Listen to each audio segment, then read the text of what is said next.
Bueno, vamos entonces con el estudio 14 hoy, Jesús y la fidelidad. Y no vamos a abrir la Biblia sin pedirle a Dios que el Espíritu Santo nos ayude a entender todos estos textos que vamos a leer. Así que oramos. Manuela, ¿quisieras guiarnos en la oración? Oremos. Bueno, querido Padre, estamos muy agradecidos aquí en esta tarde porque podemos juntarnos, Señor, para abrir tu palabra, para conocerte más, Señor, y conocer también tu voluntad para nuestra vida. Te queremos pedir al Espíritu Santo, de aquí presente, para que todo lo que, Señor, leamos podamos comprenderlo, nos dé la sabiduría, y, Señor, también para que lo podamos poner en práctica. Te lo rogamos en el nombre de Jesús. Amén. Amén. Amén. Todas las lecciones se abre esta con haciendo referencia a un texto bíblico, que en este caso es lo que se conoce como la parábola de las 10 minas, que está en el Evangelio según San Lucas. Acá se nos explica que la mina era una moneda griega, que equivalía a 100 días de trabajo. O sea, pensemos en lo que ganaríamos nosotros en 3 meses. De modo que tenía su valor cada una de estas monedas. Y él les reparte esto a algunos sirvientes, y porque se va y les dice, negocien, tomen esto, negocien hasta que yo vuelva. Vuelve y entonces cada uno rinde acerca de lo que hizo con ese dinero que había recibido. Y el Evangelio nos dice que uno obtuvo 10 veces más, le fue muy bien, otro 5 veces más. Bueno, cada uno logró lo que pudo. Pero hubo uno que no hizo nada. Cuando volvió el señor, él tenía esa monedita que le había dado, la tenía, así como se la había dado. Entonces, le muestra su disgusto por no haber cumplido con la consigna. La consigna era negocien hasta que regrese, y él no negoció nada. Así que le quitó esa moneda y se la dio al que más había hecho. Con esto, Jesús estaba dejando una lección, como lo hacía con cada parábola. No estaba hablando de la justicia o de la injusticia que podría haber, sino estaba resaltando el cumplimiento de lo que él les había encargado. No les dijo cuánto debían tener cuando él regresara, simplemente que tenían que trabajar con esa moneda y obviamente tratar de que les fuera bien. Todos lo hicieron menos uno. Y ese uno entonces se quedó sin nada y el Señor le mostró la reprobación por no haber cumplido con lo que él le había encargado.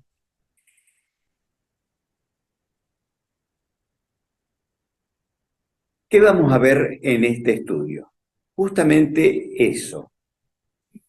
¿Qué hacemos con las indicaciones que Dios, el Señor, nos da a nosotros? ¿Somos fieles a sus indicaciones o hacemos como a nosotros se nos da la gana? Podemos hacer cualquiera de las dos salidas, es lícita porque Dios nos dio la posibilidad de elegir. Elegir si vamos a hacer de acuerdo a sus requerimientos o si vamos a hacer de acuerdo a lo que a nosotros se nos ocurre. Así que en este estudio de hoy vamos a encontrarnos con un tema que es muy sencillo, es muy fácil, pero que toca un aspecto fundamental de nuestra vida espiritual, que es la fe y la confianza en Dios. Vamos a avanzar entonces, ya tenemos los textos distribuidos. Mateo 6:33 es el primero para responder a la pregunta, ¿cuál debe ser la prioridad de mi vida? ¿Qué dice? Por lo tanto, busquen primero su reino y su justicia, y se les dará también todas esas cosas. Viene hablando en el texto anterior de las cosas comunes de la vida que nosotros podemos llegar a tener. Y las que más nos interesan, que no nos falten, es la comida, la ropa, tienda. Y bueno, cada uno podrá hacer una lista más larga o más corta de las cosas que quisiera tener. Jesús pone como ejemplo las flores del campo, las aves, las flores, la mayoría, todas creo, son bellísimas, y ellas no se esfuerzan por serlo, lo son porque Dios las vistió así, dice el Evangelio. Las aves no se preocupan por la comida, por lo que salen y encuentran y comen. Dios dice, ustedes no se preocupen tampoco por esas cosas. Ustedes hay algo que tienen que buscar en primer lugar, el reino de Dios y su justicia. Todo lo demás, si ustedes buscan eso, todo lo demás les va a ser dado.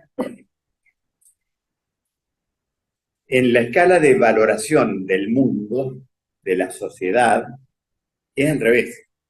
La gente se preocupa por buscar las cosas materiales primero.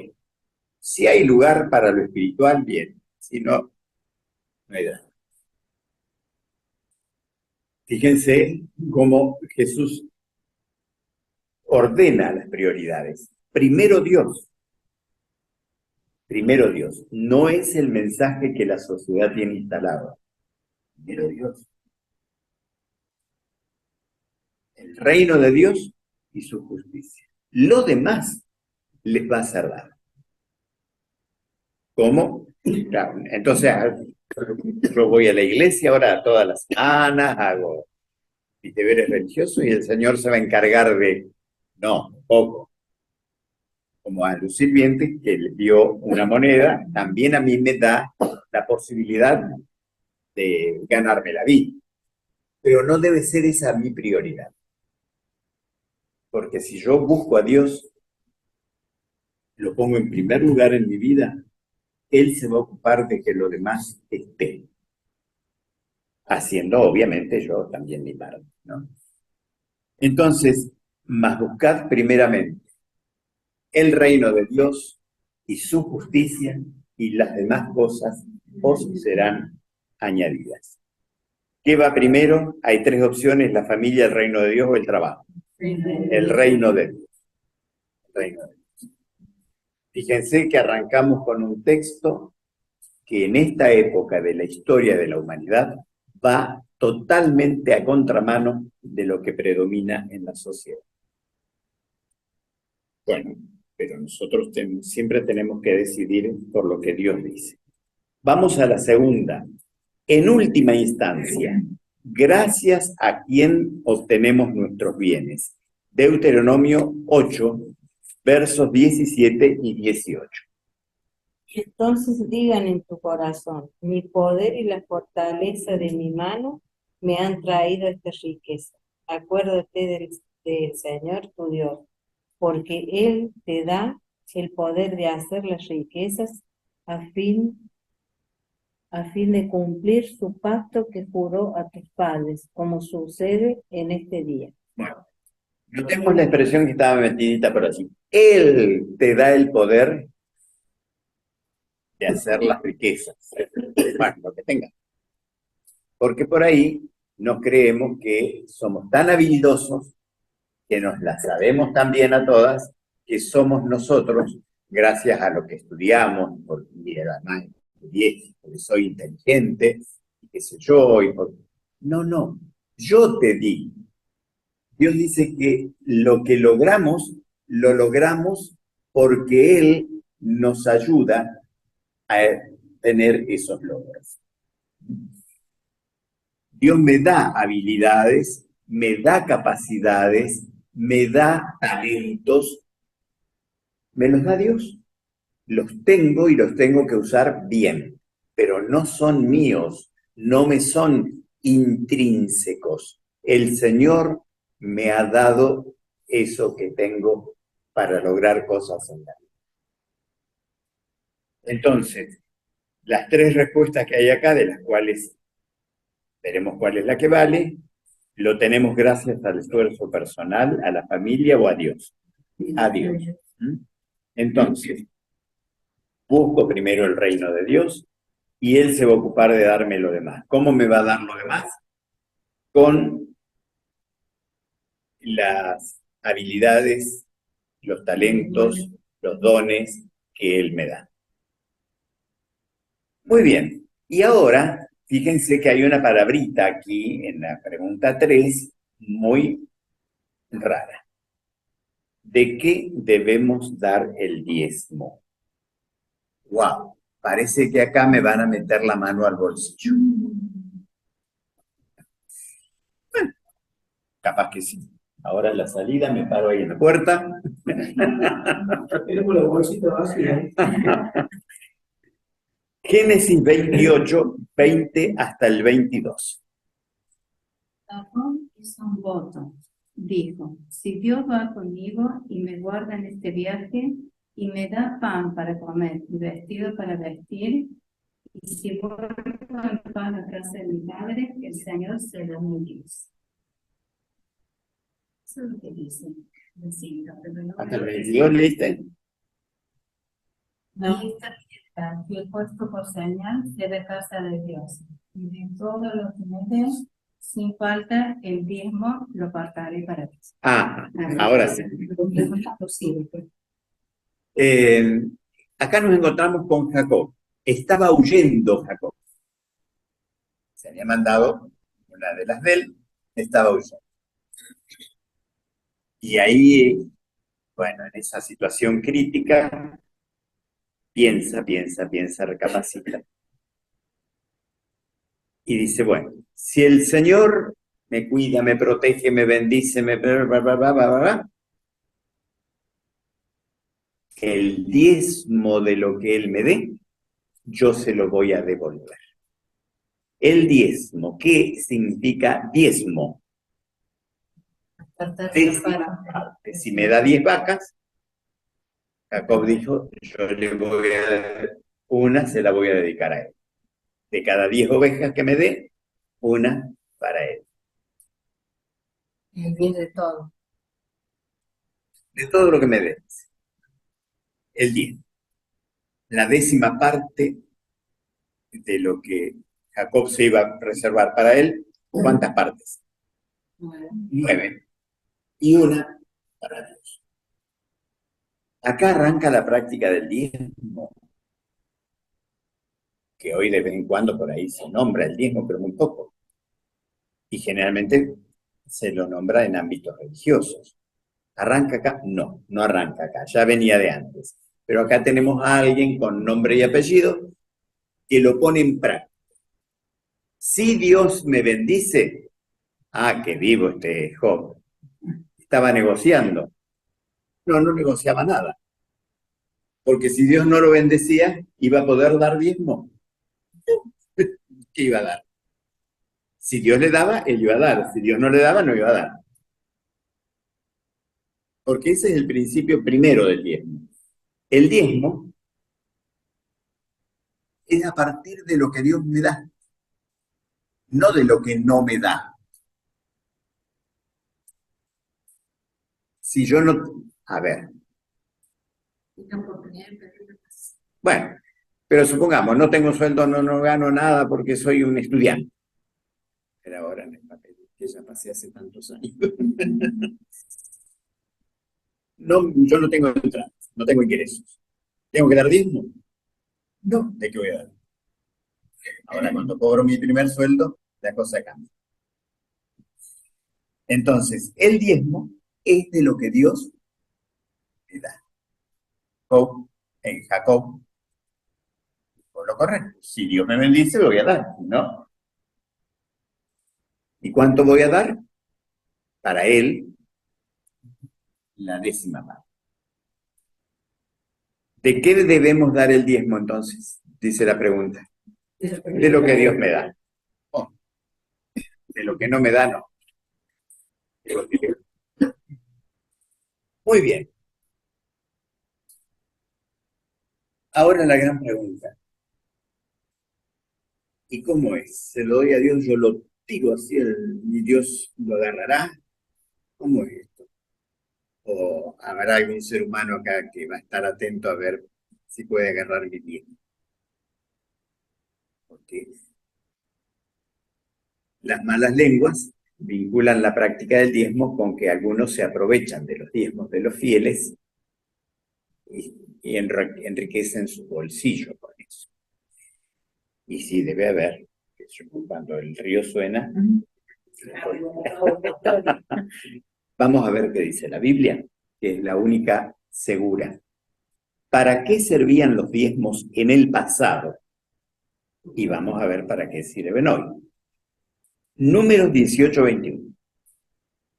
Tome como herencia a los levitas todos los diezmos de Israel, cambio los servicios que prestan en la carpa del encuentro. Bueno, paramos ahí. Acá habla de la carpa del encuentro. Me gusta esa expresión en esa Biblia. Era el santuario, el tabernáculo que tenían los hebreos, pero no. Hasta que hasta que Salomón construyó el templo estable, era una carpa, que la llevaban a donde iban con la carpa. Armaban y desarmaban.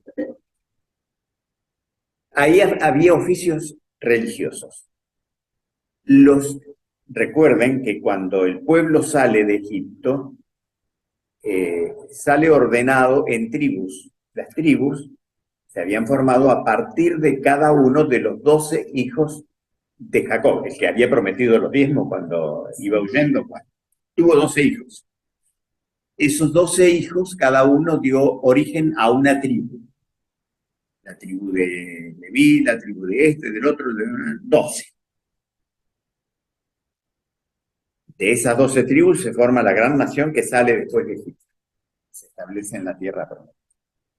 Cuando llegan a la tierra prometida, Dios les dice, bueno, ahora todo este territorio se lo van a repartir. Cada tribu va a tener una parte del territorio, menos uno. Los que reciben tierras van a tener a cultivar la tierra, van a tener su ganado, van a negociar como con la moneda, ¿no? Cada uno en esa tierra se las arregla para sobrevivir. Pero los hijos de Leví, de la tribu de Leví, los levitas, no van a tener territorio. Ajá. ¿Y de qué van a vivir? Los levitas nada de tierras, nada de cultivar la tierra, nada de criar ganado, nada de hacer negocios con nada. Ustedes se van a ocupar de esta carpa, de este santuario. Ustedes lo van a armar, lo van a desarmar, lo van a trasladar y cuando esté instalado van a oficiar los servicios religiosos que se hacen ahí adentro. No van a hacer nada en la vida más que dedicarse al santuario. ¿Y de qué van a comer? Todas las demás tribus, las 11 restantes, debían dar de lo que ganaban el diezmo, y ese diezmo iba para los levitas que no tenían otra entrada. Los que se dedicaban a los servicios religiosos, los que se dedicaban al santuario, iban a comer de los diezmos de los demás. ¿Quién ordenó eso? Dios. No fue una vivada de los levitas, es una orden que Dios deja. Los levitas no podían trabajar en ninguna otra cosa. Dedicación exclusiva al servicio del templo. Malaquías 3:10. ¿Quién tenía Malaquías? Malaquías 3:10. Traigan todo el diezmo a la tesorería y haya alimento en mi casa. Muy bien. Acá hay una orden clarísima de Dios. Traigan los diezmos a la tesorería y haya alimento en la casa de ustedes. ¿Eso dice? ¿Eso dice? haya alimento en mi casa. Hablando Dios. Dios pide que se lleven los diezmos a su casa para que haya alimento. Alguien tiene que vivir de eso. Alguien tiene que alimentarse de eso. Ajá. ¿Quién será? Primera carta a los Corintios 9, versos 13 y 14. Ahora ya no estamos en la época de los levitas, ya habían pasado el tema del templo, ya eso había terminado, Jesús había muerto, lo que se hacía en el santuario ya no se hacía más, no hacía falta. Ahora estamos en el Nuevo Testamento y el que habla ahora es el apóstol Pablo. ¿Qué dice el apóstol Pablo? Dice, ¿no sabéis que los que trabajan en las cosas sagradas comen del templo? Paramos ahí. Está trayendo un hecho de la historia. Los que trabajan en las cosas sagradas comen del templo. ¿Qué más dice? Y los que sirven el altar participan, así también ordena el Señor a los que anuncian el Evangelio y vivan del Evangelio. Los que anuncian el Evangelio, que vivan del Evangelio. Acá está la indicación bíblica para los tiempos post santuario. Ahora ya en la época del nuevo. El que anuncia el Evangelio tiene que vivir del Evangelio. No tiene que vivir de otra cosa. Tiene que vivir del Evangelio. De modo que acá está la indicación bíblica de qué uso debe darse al diezmo hoy. Los que anuncian el Evangelio hoy, ¿quiénes son? Los pastores. Los pastores. Los pastores en la iglesia adventista no pueden tener otro trabajo. No les está permitido. Si quieren tener otro trabajo, tienen que dejarse. Dedicación exclusiva. Dedicación exclusiva. Ellos tienen la sagrada y única misión de anunciar el Evangelio. Y no pueden vivir de otra cosa, de modo que los demás, con nuestros diezmos, tenemos que sostenernos. Ahí está. O sea que mi diezmo no se puede usar para pagar la luz de la iglesia. Mi diezmo no se puede usar para pagar el gas. No se puede usar para hacer los gastos de limpieza, para hacer las reparaciones. Mi diezmo no se debe usar para nada de eso. El diezmo debe usarse para sostener a los pastores. Acá voy a hacer un alto para responder tal vez a algún interrogante que se les ocurra. A ver, porque esto es lo que hacen muchas iglesias. La iglesia entrega el pan y le dan el diezmo al pastor, directamente. Ahora acá está mi diezmo. Y hay pastores que tienen iglesias chiquititas y pobres. Y no les alcanza. Hay otros que les tocó en suerte una iglesia grande y de gente pudiente. Eso también. Ese sistema lo tienen casi todas las iglesias evangélicas. Todas, todas. Por eso los pastores de esas iglesias tienen que trabajar en otras cosas. Hay pastores que son albañiles, hay pastores que son, bueno, hacen otros trabajos. Porque lo que les da su iglesia no les alcanza y encima no todos dan. ¿Qué pasa en la iglesia adventista del séptimo día? Nuestra iglesia. La cosa no es así, que cada uno le da al pastor su diezmo. los diezmos se depositan, van a la administración de la iglesia. La administración de la iglesia tiene un sistema remunerativo para los pastores. Todos cobran igual. Todos cobran igual. No importa si está en una iglesia chiquitita o una iglesia grande. Y como los pastores a veces se lo traslada, cada tanto tiempo se lo traslada, si estaba en una grande y va a una chiquita, no es que se empieza a agarrar la cabeza. ¿Y ahora de qué voy a vivir? No, va a cobrar igual que cuando está en la otra iglesia. Entonces, la administración tiene todo ya un sistema ordenado por el que se le da a todos los pastores lo que se fija que van a recibir, sin importar a qué iglesia están ministrando. Entonces, yo le entrego el diezmo a la iglesia y la iglesia lo administra. Como está el riesgo de que ese diezmo se mezcle con otros donativos, porque también hay que pagar la luz, como dije, y hay otros gastos. Bueno, los miembros damos otras ofrendas, que ya no es el diezmo, puede ser más, puede ser menos, pero no es la 10ª parte exactamente, justamente. Ofrendas, donativos que doy para los otros gastos. Se podrían mezclar. Y entonces después, ¿cómo hace la administración para saber qué es diezmo y qué no es diezmo? Bueno, hay 2 sistemas o 3. Uno es un sobrecito, que no traje ninguno ahora, donde pongo el diezmo y afuera, allá hay uno. Pásamelo. Entonces, este sobrecito, acá tiene, yo aclaro para qué es eso que puse adentro.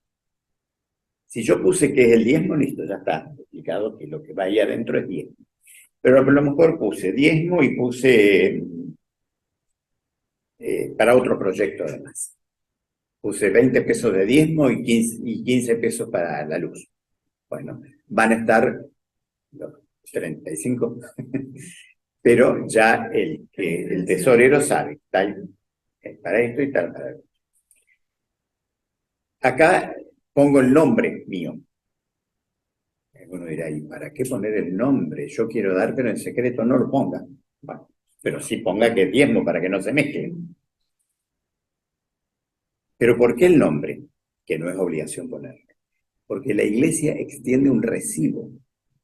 Al que dio, le extiende un recibo donde consta que dio lo que dio. Ese recibo es legal. Y aquel que tributa ganancias puede presentar ese recibo y se le descuenta de ganancias, porque es legal. La iglesia procede con absoluta seriedad en esto. ¿Estoy obligado a dar el diezmo? Me anda persiguiendo el pastor que da el diezmo porque yo corro riesgo de... No, nadie me persigue para que lo dé.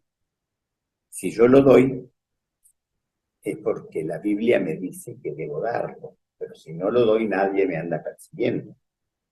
Y explico esto porque entre las diversas prácticas que hay en algunas iglesias que no son estas, y como el diezmo se lo dan al pastor directamente en la mano, a fin de mes aparece publicada la lista de los morosos en la puerta de la iglesia. Eso es tan violento que es real. No, acá no. Acá se espera que cada uno sea responsable con su fidelidad ante Dios. Porque el diezmo no era para el pastor. Sí, se lo va a sostener al pastor, pero ¿para quién es? Digamos, ¿a quién se lo estoy devolviendo? A Dios.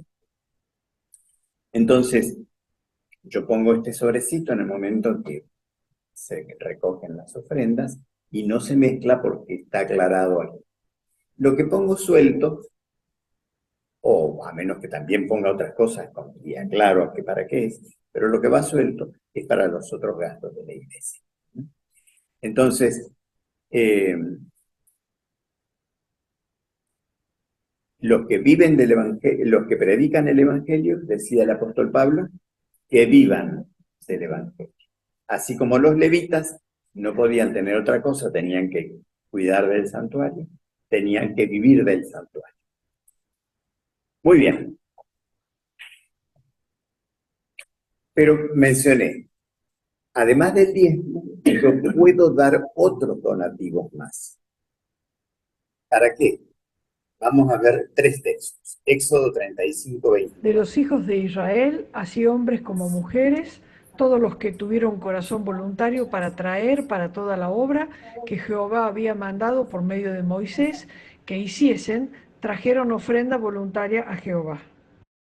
Vamos a ver primer libro de las Crónicas, 29, 9 y 16. Se alegró el pueblo por haber contribuido voluntariamente por todo corazón con acción a Jehová voluntariamente. Muy bien. 16. Toda Dios nuestro, toda esta abundancia que hemos preparado para edificar casa a tu santo nombre, que tu mano es todo el tuyo. Acá hay 2 cosas que aparecen en estos textos. Y es el voluntariado. Lo que doy, lo doy voluntariamente. Nadie me conmina a darlo. En este caso, el del último texto, es cuando se pidió donativo para la construcción del santuario. Entonces, los fieles, los israelitas, debían llevar los donativos, pero voluntariamente. Nadie controlaba qué o cuánto ponían. Voluntariamente. Y vamos a ver este otro texto que es muy lindo. 2 Corintios 9, 7. Cada uno ve como propuso en su corazón, no con tristeza ni por obligación. Dios ama al lado de la. Lo vamos a releer. Cada uno ve como propuso en su hasta ahí corazón. nomás. Fíjense. El diezmo no es como propuse en mi corazón. Es la 10ª parte. Punto. Lo demás es como propuso en su corazón. ¿Qué más dice? No con tristeza ni por obligación. Ay, van a recogerlo. Voy a tener que poner algo. Y voy a poner porque alguno me debe estar vigilando a saber si pongo o no. No, no es por obligación. No es con tristeza. Dios, ¿cómo termina? Porque Dios ama al dador de Dios. Si no se lo vas a dar, ya no se lo sé. Da lo que podés, lo que voluntariamente quieras dar, pero dalo con alegría. Y con esos donativos, entonces es que la iglesia se sostiene en todo lo que no tiene que ver con el mantenimiento de los ministros del Evangelio. Vamos a ver los 2 últimos textos. ¿Qué enseñó Jesús sobre el diezmo y las ofrendas? Mateo 23, 23. Hay de vosotros, escribas y fariseos hipócritas, ¿por qué dais el diezmo de la menta, el eneldo, el comino, y dejáis lo más importante de la ley, a saber, la justicia, la misericordia y la fidelidad? Esto es necesario hacer sin dejar lo otro. ¿Hay que dar el diezmo? Sí. Pero hay algo más importante. Son unos hipócritas, ustedes les dijo Jesús a los. Porque diezman, sí. Cosechaban menta, daban la 10ª parte, cosechaban. Todo bien. Pero ¿qué no hacían que era más importante? No obraban con misericordia. ¿Qué es lo que más valora Dios? Esto es necesario que hagan. Sin dejar de ser lo otro. Sigan dando el diezmo, no hay que dejar eso. Pero a mí no me van a andar engañando con el diezmo, les dice el Señor. Es más importante que sean misericordiosos. Ahora, si son misericordiosos, ¿están exentos de diezmar? No. Pero esto es más importante. Jesús siempre resaltó esto, no es el cumplimiento de cosas, es que el corazón sea un corazón entregado a Dios. Si es entregado a Dios, será un corazón misericordioso y será un corazón también fiel en la devoción. Marcos 12, 41 al 44. Estando Jesús sentado delante del arca de la ofrenda, miraba como el pueblo echaba dinero en el arca, y muchos ricos echaban mucho. Y vino una viuda pobre y echó 2 blancas, o sea, un cuadrante. Entonces, llamando a sus discípulos, les dijo: de cierto os digo que esta viuda pobre echó más que todos los que han echado en el arca, porque todos han echado de lo que les sobra, pero esta de su pobreza echó todo lo que tenía, todo su sustento. Bueno, esto es maravilloso. Dice el Evangelio que estos ricos ponían sus ofrendas a la vista de todo el mundo, que todos lo miraran, que bondadosos eran, y hasta las hacían sonar, monedas, por las dudas que algunos se distraían y al escuchar el ruido viera que estaban. Pero dice que acá fue una mujer escondida, callada, incluso. Dice, esa dio más de todos los demás. Porque los demás dieron, pero no dieron todo, se dieron, pero no entregaron todo. Esta era tan pobre que dio todo lo que tenía, no le quedó nada. Y entonces esta dio más que todos nosotros. Todos los otros dieron lo que dieron, pero se quedaron con muchos seguramente. Eso es lo que Dios valora. No es la cantidad que damos, sino el espíritu con el que lo damos. El amor a Dios que nos impulsa a darlo y el amor a su iglesia. Entonces, es importante dentro del funcionamiento de la iglesia adventista que seamos dadivosos. Claro que lo es. Claro que lo es. Porque en el sostén de los pastores, si no, nuestros pastores tendrían que dedicarse a otras cosas y no podrían brindar a la iglesia el servicio que deben brindar y predicar el evangelio fuera de la iglesia. Además, los pastores que la iglesia emplea como pastores son personas que han tenido que hacer una carrera, una licenciatura en teología, o sea, no son improvisados, y la iglesia entonces, bueno, los sostiene en forma digna.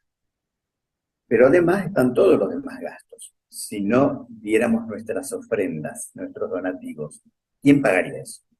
El Estado nos sostiene, la iglesia adventista. Somos nosotros, somos los fieles. Y si damos generosamente, pues la iglesia tendrá para sus necesidades. Y si somos tacaños, y tendrá poco y no le alcanzará. Entonces, no importa eso de la generosidad. Lo que importa es que seamos generosos y sobre todo dadores alegres, como dice el apóstol San Pablo allí. Bueno, cuando nosotros damos, acá hay textos que ustedes van a leer después en la casa, dicen que el acto de dar la ofrenda, el diezmo, cuando damos, ese acto es un acto de adoración. Es un acto de adoración, porque yo estoy reconociéndole al Señor que Él es el dueño de todo y que lo que yo logré, lo logré gracias a Él y ahora retribuyo. El acto de dar muestra mi confianza en Dios. Que si yo doy, el Señor no me va a dejar faltar nada. Y esa es una promesa maravillosa que está en Malaquías 3, que ya lo leímos. Dice que si damos el diezmo, el Señor abrirá las ventanas de los cielos y derramará sobre nosotros bendición hasta que sobreabunde. No nos va a dejar faltar.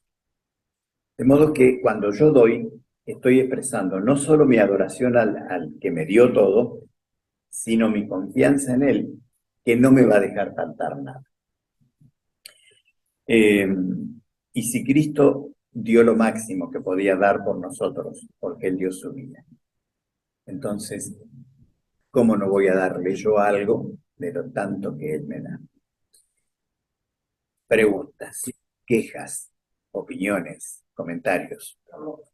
En 1 Corintios 9:13, es como amplía los que hacen del Evangelio, no solamente del Dios, porque acá no menciona específicamente un pastor, sino que acá dice, los que prestan servicios sagrados, los que sirven al alma. O sea, no solamente un pastor predica el Evangelio, vos no sos pastor y estás predicando el Evangelio, un maestro, un evangelista. Sí, pero yo no vivo de esto. Yo lo hago voluntariamente, pero no vivo de esto. Y alguien que decidiera consagrarse, eso que sea maestro, porque vos podrías tener la libertad de decir, yo me consagro a la enseñanza y también soy ministro del Señor, no solamente, porque acá no especifica un pastor, o sea, que da lugar a esa interpretación. Los que sirven al Evangelio. Si la Iglesia a alguien que se ha preparado y le ve condiciones y lo invita a servir en el Evangelio como pastor, a ese lo llamo. En mi caso, yo hoy vivo de esto. Porque no has decidido, pero no hay caso No, claro. en la iglesia de... No, la Iglesia no llama así compulsivamente, vení, Ani, a partir de hoy. No. Primero hay que hacer una carrera. El que tiene planes, ser pastor. quiera servir y se prepara. Si va dando muestras de que efectivamente es genuino lo que tiene, lo que está haciendo, la Iglesia ora y finalmente lo invita a servir. Tampoco de entrada es definitivo, tiene un tiempo que se llama de aspirantazgo. Es aspirante, porque a lo mejor o él o la Iglesia se dan cuenta que no era, que parecía, pero no. Ahora, superado eso, listo, la Iglesia lo consagra definitivamente como pastor y lo sostiene. Supongamos que el Estado diera alguna ayuda. Hubo alguna ocasión en que dio un subsidio, pero para un proyecto muy específico de servicio a la comunidad. No creo que lo diera, no creo que la Iglesia lo aceptara para pagarle a los pastores, porque la Biblia es clara. El pastor debe vivir de lo que los miembros de la Iglesia damos, del diezmo, no de otra cosa, del diezmo, punto. Si el Estado alguna vez da algo, será para... Ha habido subsidios así para obras comunitarias, digamos. ¿Alguna pregunta más? Sí, Manuela. Yo quería, resaltar estas palabritas ahí del principio de Malaquías 3:10, que dice, traer los diezmos a la alfolía, el alimento en mi casa, y dice, probadme ahora en esto. Exacto, eso es importante. Y digo, Dios nos está diciendo, y pocas veces en la Biblia Dios nos dice, probadme. Vamos a hacer diezmo por alguna situación, y dice, probadme. Claro. Y dice, yo voy a derramar bendiciones hasta que sobreabunden. Nos autoriza que probemos. Porque podríamos llegar con desconfianza. Y el Señor no me condena por no tener todavía...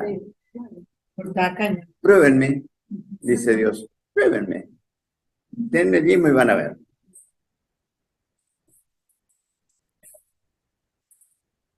El que quiera dar, entendió que debe dar el diezmo, puede usar el sobrecito, y hay, si no, una aplicación que tiene la Iglesia, pero yo no sé todas esas cosas, que la da a través de una transferencia. Pero si alguno está interesado en eso, pregunta después y le vamos a... Bueno, el sábado que viene, el momento de adoración, al poner el diezmo, recuerden, estamos adorando. Y si no lo ponemos así, usamos la aplicación SevenMe.